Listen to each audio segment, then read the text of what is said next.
Que coisa boa ver essa igreja assim. Ver Joana, Júlio, Fátima, Valdeir, Luciano, Leidia, gente, Dona Eulina, Vanderlan. Que coisa boa ver vocês. Vocês que caminharam conosco em tempos difíceis. E parece que todo tempo a igreja caminha em tempo difícil. Nunca foi fácil. Em tempo nenhum. Nunca foi fácil servir a Deus. O apóstolo Paulo disse: aqueles que querem viver piedosamente em Cristo Jesus serão perseguidos. Quanto tempo que ele fala isso? Muito bom. Eu sempre me sinto em casa por onde passei. Eu sou um pastor agraciado. Deus me tirou do nada e me colocou entre os príncipes. Ele me colocou em lugares que eu nunca imaginava que pudesse estar.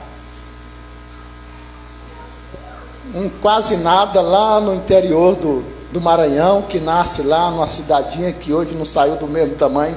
Tem 200 anos, 300 anos e a mesma coisa. Talvez tenha menos pessoas agora do que há 100 anos atrás.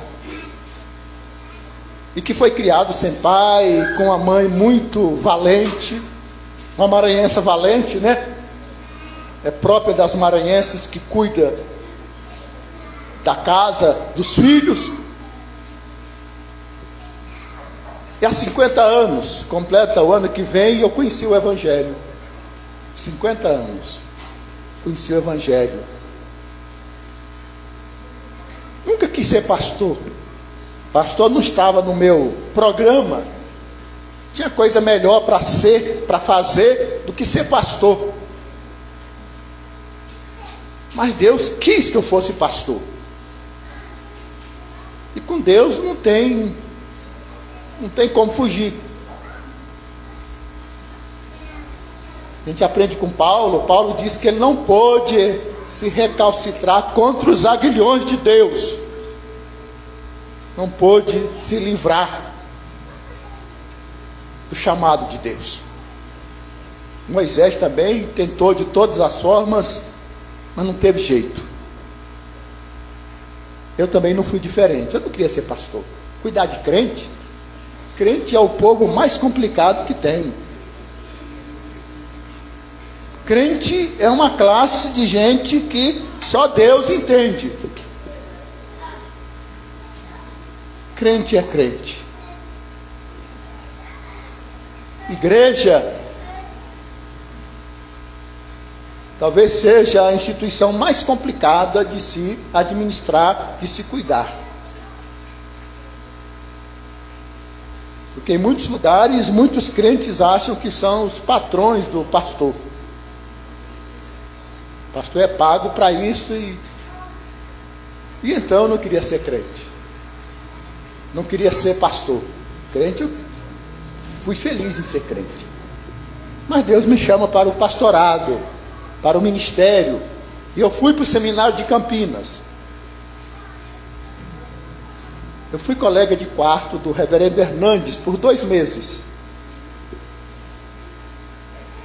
E aí me tiraram de lá, do quarto, porque ele era um quarto-anista e eu era um calouro. Não podia ficar junto, porque tinha que ficar com outro colega de turma para poder trabalhar nas teses, nas monografias, e um calouro iria atrapalhar. Então me tiraram do quarto do reverendo Hernandes e me botaram com mais 2 calouros. E eu consegui me formar pastor no seminário de Campinas. E aí eu voltei para o meu presbitério, pensando que eu já era pastor. Bela ilusão. Estou aprendendo a ser pastor até hoje. Depois de 40 anos, aí não sei ser pastor. Estou aprendendo a ser pastor, porque a igreja é um mistério. A cada igreja que a gente chega, a cada grupo, a cada crente que a gente recebe, é um mistério na cabeça do crente. E o pastor tem que saber de tudo. Fui ordenado pastor lá em Rubiataba, onde fui designado para pastorear lá.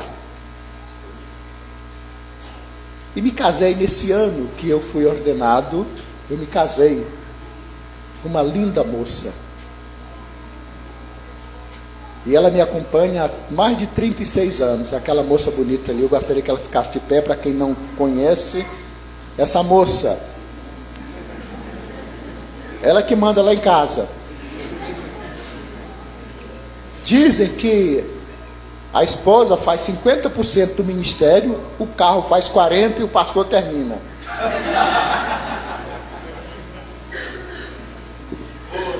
Desse casamento, nós tivemos 2 filhos. O Felipe, que é músico por dom, que mora nos Estados Unidos,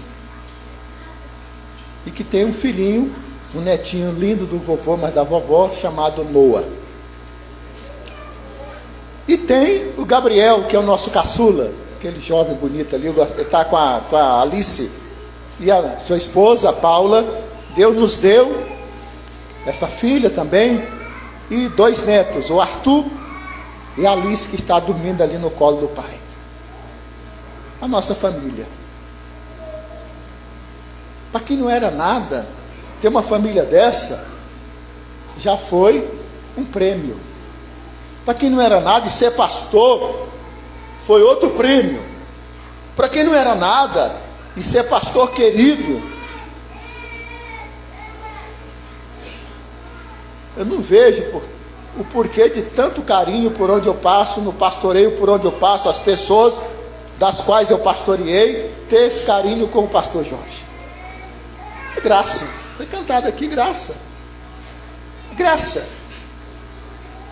Pastoreamos aqui nesse presbitério por 20 anos. Exatamente 20 anos somos pastor no presbitério do Planalto.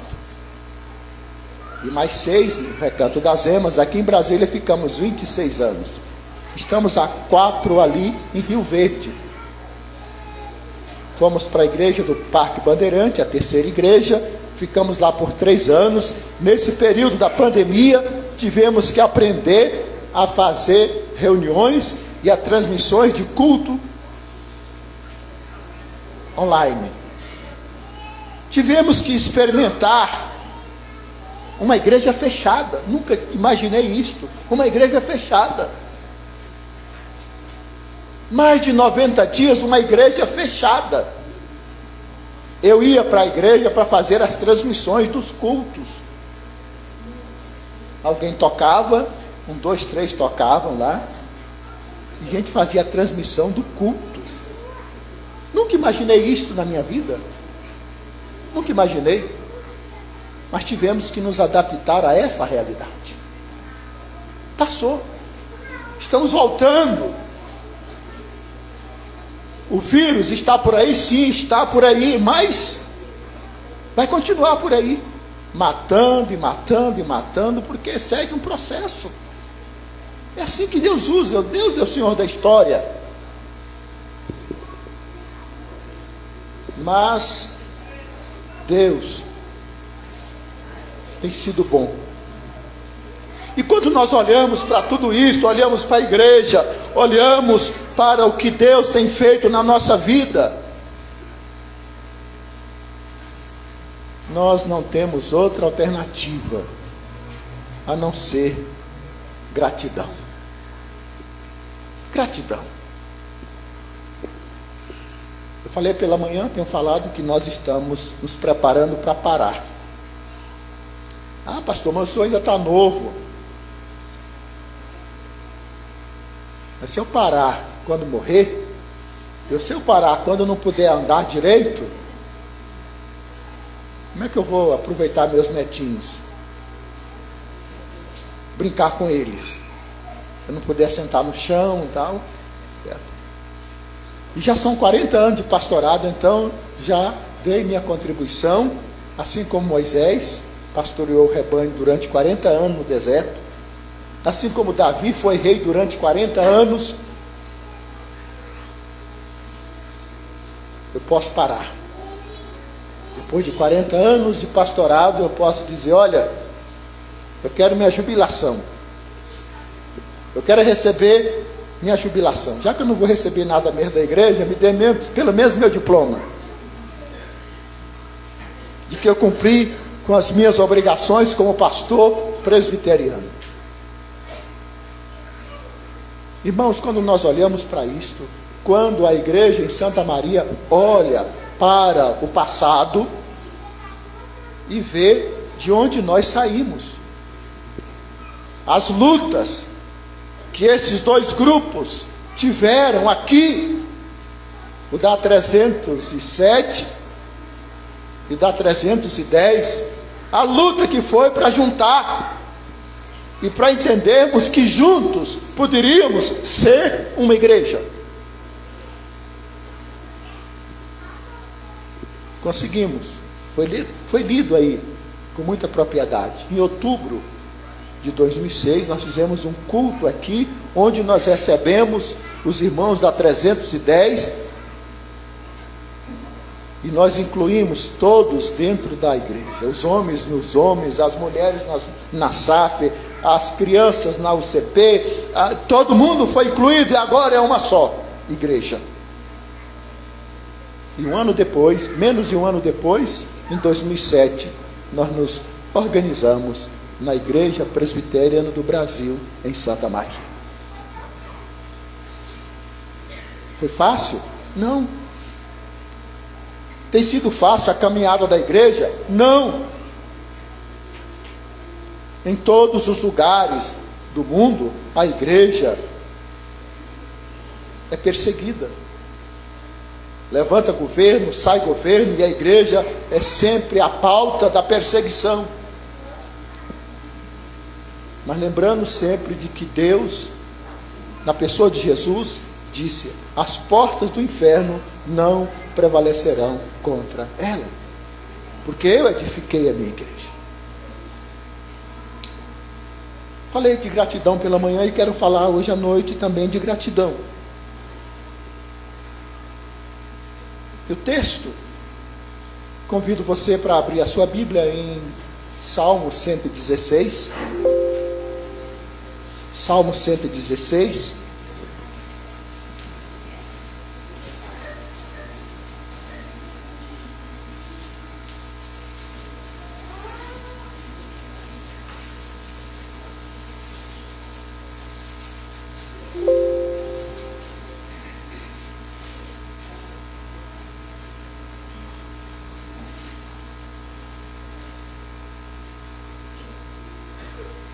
Eu quero ler o versículo 12.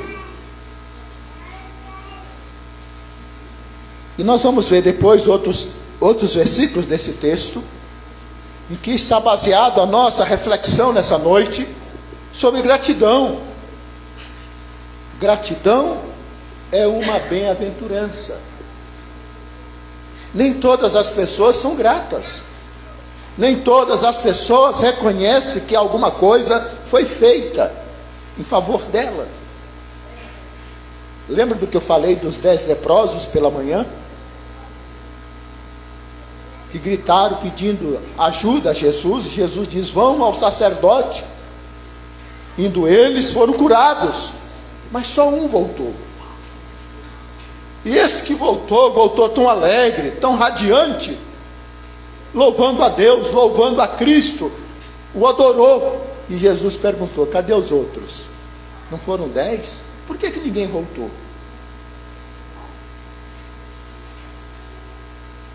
Nem sempre nós temos reconhecido que gratidão é uma bem-aventurança, que gratidão é uma atitude de alguém feliz, que a gratidão é a atitude de alguém que reconhece que algo foi feito em seu favor.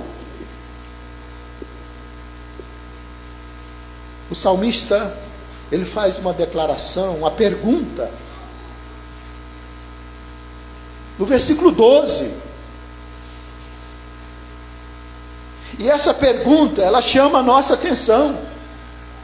E ele diz: que darei ao Senhor por todos os seus benefícios para comigo? Não sei se você já parou para pensar o que você tem recebido de Deus, o que Deus tem te dado, e o que Deus requer de você. O que é que nós precisamos oferecer a Deus?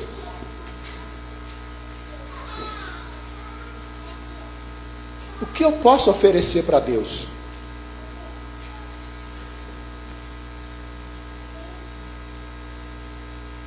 A gratidão é um bem dado ao coração humano, remido, convertido, salvo, lavado. Então a gratidão é um bem maravilhoso dado ao coração humano, daquelas pessoas que têm e devem se considerar um bem-aventurado. Uma pessoa grata, uma pessoa com seu coração cheio de gratidão, é uma pessoa que se deve considerar bem-aventurada, feliz. Porque a gratidão alegra o semblante, alegra o rosto. Uma pessoa grata é uma pessoa alegre. E hoje, quantas pessoas nós nos deparamos na igreja que são pessoas que vivem amarguradas. Hoje alguém disse: eu estou de mal com Deus, eu estou brigada com Deus. Revela uma tolice. Brigar com Deus, o que você vai ganhar brigando com Deus? Ficando de mal com Deus? O que você vai ganhar com isso? Idiota, miserável. O que você vai ganhar com isso? Brigar com Deus? Estou de mal com Deus. Como se eu fosse alguma coisa perante Deus. Como se essa pessoa fosse alguma coisa diante de Deus. Pessoas que vivem lamentando, murmurando. Tudo está ruim. De todo jeito está ruim. Se chove está ruim, se faz frio está ruim, se está calor está ruim, se tem comida está ruim, a comida está ruim. Porque falta gratidão. Porque nesse coração falta gratidão. E faltando gratidão, essa pessoa não é feliz. Então, nós podemos aprender com Paulo quando afirma em Colossenses 3,15: seja a paz de Cristo o árbitro em vosso coração, a qual também fosse chamados em um só corpo, e sede agradecido. O salmista, no Salmo 116, ele nos chama a atenção para algumas questões da gratidão.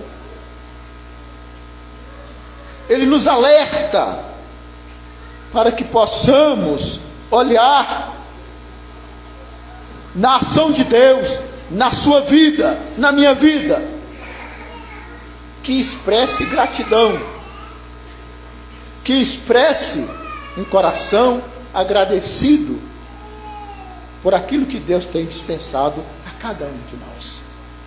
O salmista é um exemplo. O salmista, então, ele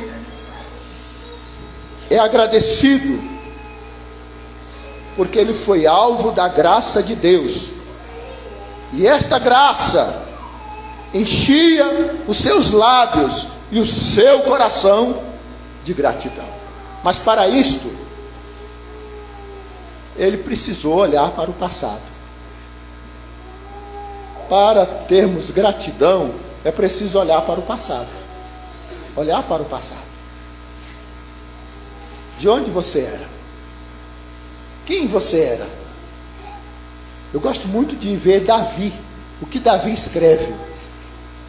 Porque Davi, ele relata a sua gratidão a Deus, porque ele sabe. Primeiro, ele foi rejeitado pela sua família. O banquete da casa, ia receber o profeta. Ele ficou aonde? O pai deixou ele lá no gado, cuidando do gado. Então o seu pai, se dependesse dele para ele ser o rei, ele não seria. Estava lá. Ele foi rejeitado pelo profeta, o grande Samuel, o grande homem de Deus. O primeiro filho de Jessé que Samuel viu, falou: é esse, não tem dúvida, esse é o rei. Coitado, se depender de Samuel, Davi nunca seria rei. É esse bonitão. O cara era alto, de boa aparência, bonitão, parecido aqui com o pastor Jorge, bem bonitão, né? Aí o Samuel diz: esse é o rei. E Deus falou: não. Se depender de Samuel, Davi não seria rei. E aí vai passando não é. E Samuel ficou preocupado: mas eu vim aqui para escolher o rei, não tem nenhum desses aqui. Acabaram os teus filhos? Ele diz: não, tem um lá, um nadinha, está lá no mato lá. Manda chamar, eu quero ver esse sujeito. Quando entra aquele rapaz ruivo, talvez desajeitado, sujo, cabelo talvez desarrumado, e Deus diz: é esse aí. Quem não dava nada, quem não tinha nenhuma visão, é esse aí, é esse que eu quero. Quando você lê Davi, quando você ouve com o coração os escritos de Davi, com relação a Deus, Davi demonstra essa gratidão a Deus, porque ele sabe que o seu reinado foi a pura graça de Deus. E ele olha para isso, quando ele faz aquela oração, agradecendo a Deus, por poder doar aquelas ofertas para a construção do templo. Quem sou eu? Quem sou eu, Deus? Um nada. E que o Senhor me tirou de trás do gado, e me trouxe para cá, e me deu esse rebanho, me deu esse povo para cuidar. Então, meus irmãos, nós precisamos olhar para o passado, para verificar o que aconteceu. Olha o que Davi nos diz aqui, o texto, segundo alguns estudiosos, pertence a Davi. Ele diz aqui no versículo 3: laços de morte me cercaram, e angústia do inferno se apoderaram de mim. Caí em tribulação e tristeza. Então invoquei o nome do Senhor. Ó Senhor, livra a minha alma. O versículo 7: volta minha alma ao teu sossego, pois o Senhor tem sido generoso para contigo, pois livraste da morte a minha alma, das lágrimas os meus olhos, da queda os meus pés.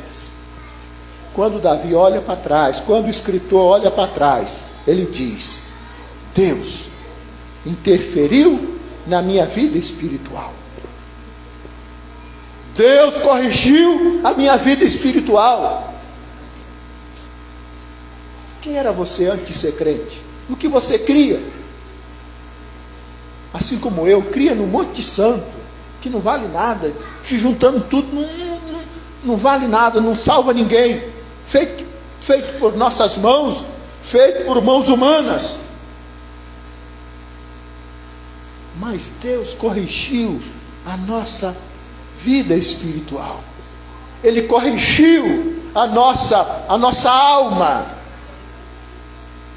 Ele nos deu a crença, a fé necessária da salvação em Cristo. E então, o primeiro passo, Deus interferiu na vida espiritual do salmista. Ele livrou da morte a minha alma. Eu estava condenado ao inferno. você estava condenado ao inferno, mas Deus, em Cristo, nos livrou. Por isso somos agradecidos. Então, Deus interferiu na vida espiritual do salmista. Deus também interferiu na vida emocional. Eu não sei se você tem noção do que significa: laço de morte me cercaram e angústia do inferno se apoderaram de mim. Eu caí em tribulação e tristeza. Eu tive depressão profunda, porque as coisas que aconteceram comigo foram malignas, foram do inferno. Não foi coisa de homens. Eu não tenho medo de homens. O salmista não tem medo de homens. Mas ele foi atormentado com a angústia do inferno. Você tem noção do que é isto? Angústia do inferno. Mas Deus interferiu na sua vida emocional. Na sua vida emocional. Pois livraste das lágrimas dos meus olhos. Choro. Choro porque está doendo. Choro porque nós não temos saída. Choro porque as coisas fugiram do nosso controle. Mas ele diz: Deus interferiu no meu emocional e curou o meu emocional. Cristo entrou na minha vida e alterou o meu emocional. E por fim, olhando para o passado, ele diz: Deus interferiu na minha vida física. Ele impediu que eu caísse, que eu tropeçasse. Ele diz assim: pois livraste da alma da minha morte, da queda os meus pés.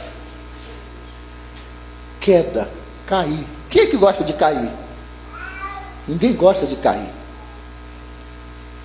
Cair pode machucar. Cair pode ter lesões gravíssimas.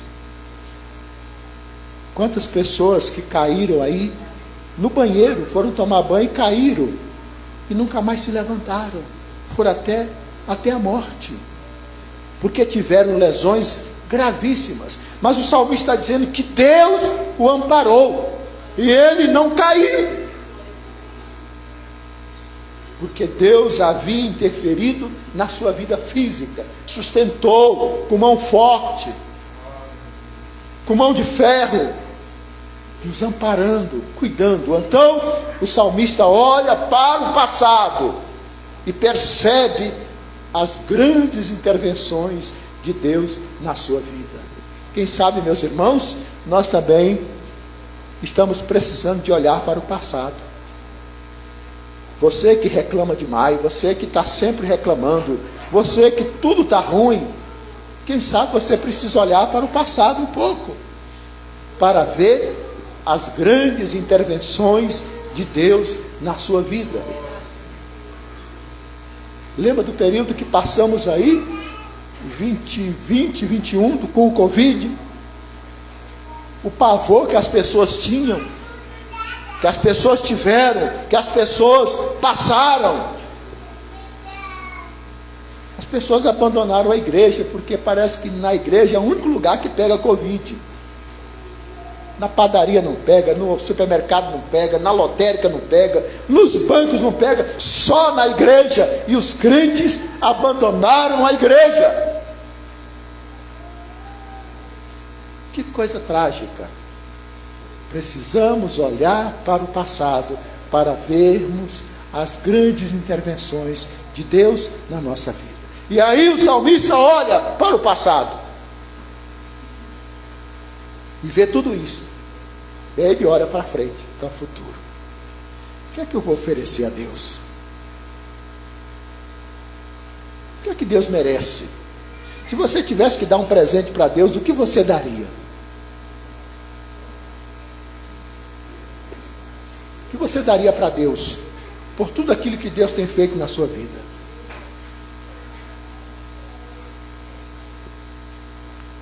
Ele olha para o futuro agora e ele faz essa pergunta: que darei ao Senhor? E ele toma uma decisão. O salmista olha para o futuro e ele faz 3 grandes compromissos diante de Deus. Ele olhou para o passado para ver o que Deus tinha feito, e agora ele olha para o futuro e diz: agora eu vou fazer isto, agora eu vou fazer isto. E o que ele promete, ele diz aqui no versículo 13 e 14: tomarei o cálice da salvação, invocarei o nome do Senhor, cumprirei os meus votos ao Senhor, na presença de todo o seu povo. Os irmãos vieram aqui agora e fizeram um rápido compromisso. Todos nós fizemos esse rápido compromisso aqui. Fizemos compromisso quando nos batizamos, fizemos compromisso quando casamos, fizemos compromisso quando nós batizamos os nossos filhos.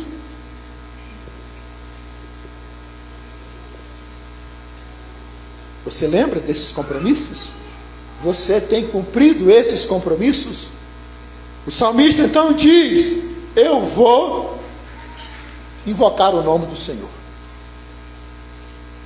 Isto é, eu vou cultuar a Deus. Eu vou cultuar a Deus. Eu vou ser um crente verdadeiro. Eu sempre brinco lá na igreja que nós temos muitos crentes do Paraguai. Quando um produto é do Paraguai, qual é a ideia que você tem? É uma coisa um tanto quanto não original. Está cheio de crente do Paraguai nas nossas igrejas. Não só nas nossas, mas na igreja de Jesus aí. Hoje as pessoas não vendem fiado para crente, não aluga casa para crente, não faz negócio, qualquer negócio com crente. Mas por quê?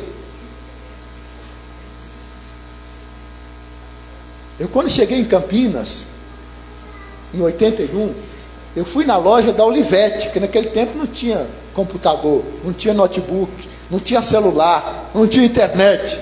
A gente estudava com a máquina de datilografia, fazia os trabalhos na máquina de datilografia.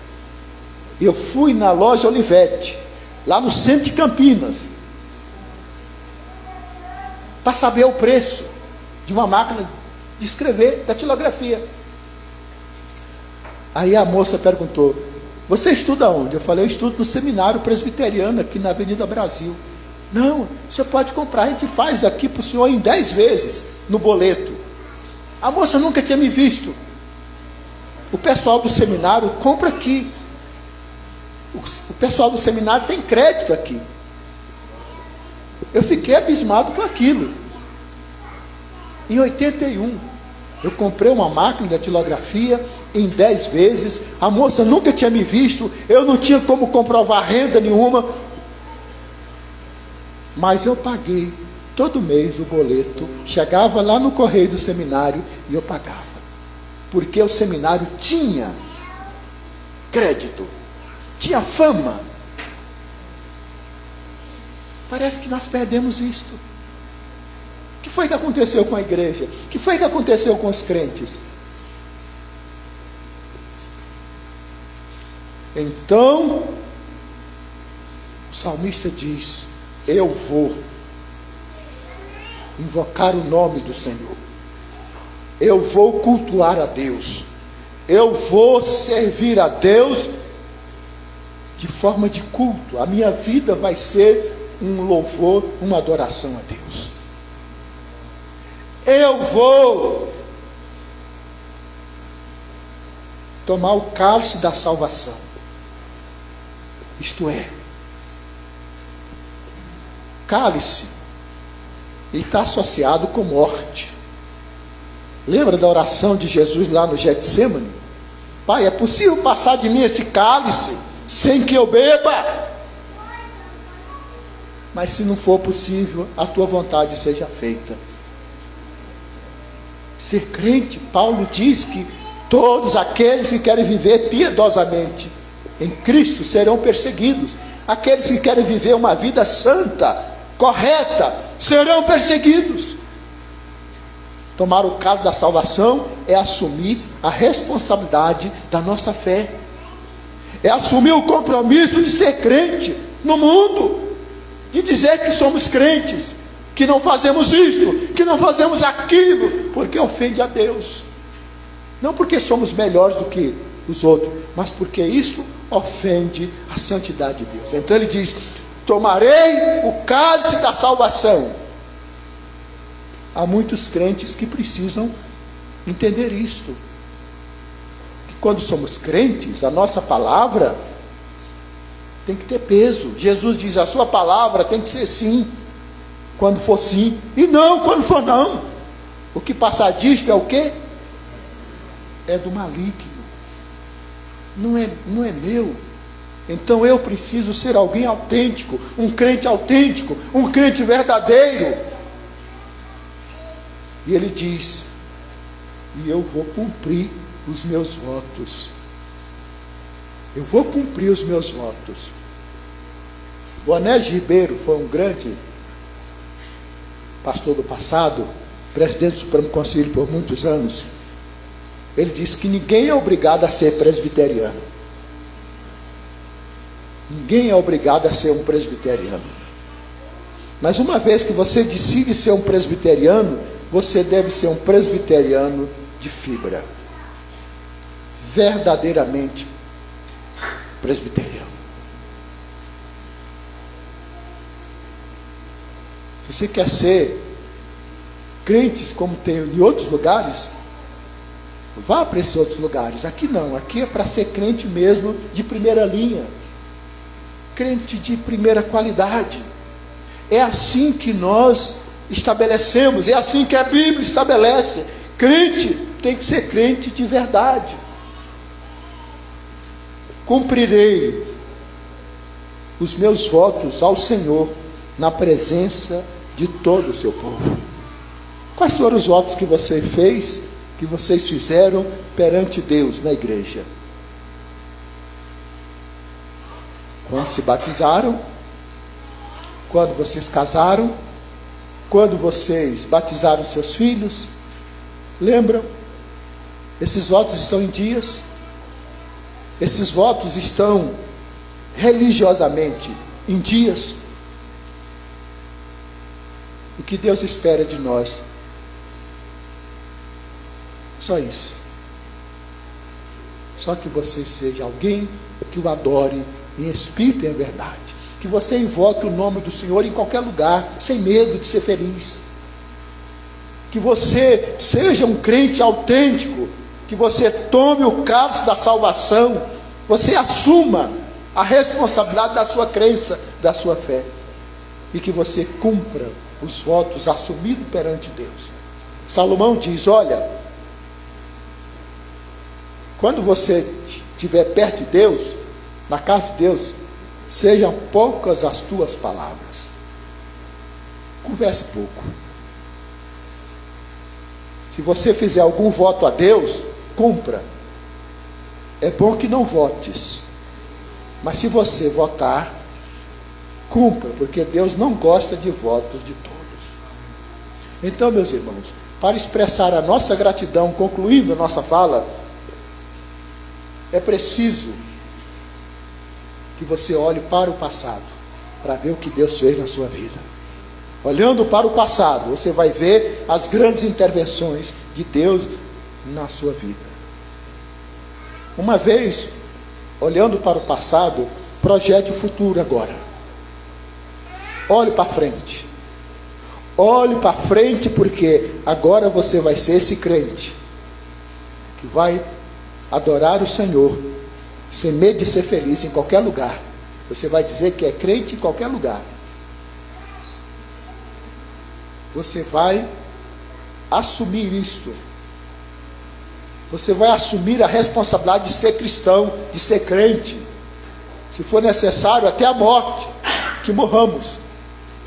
E você vai cumprir as suas obrigações como membro do reino, como discípulo de Jesus. aquele que me confessar diante dos homens, eu confessarei diante do meu Pai que está no céu.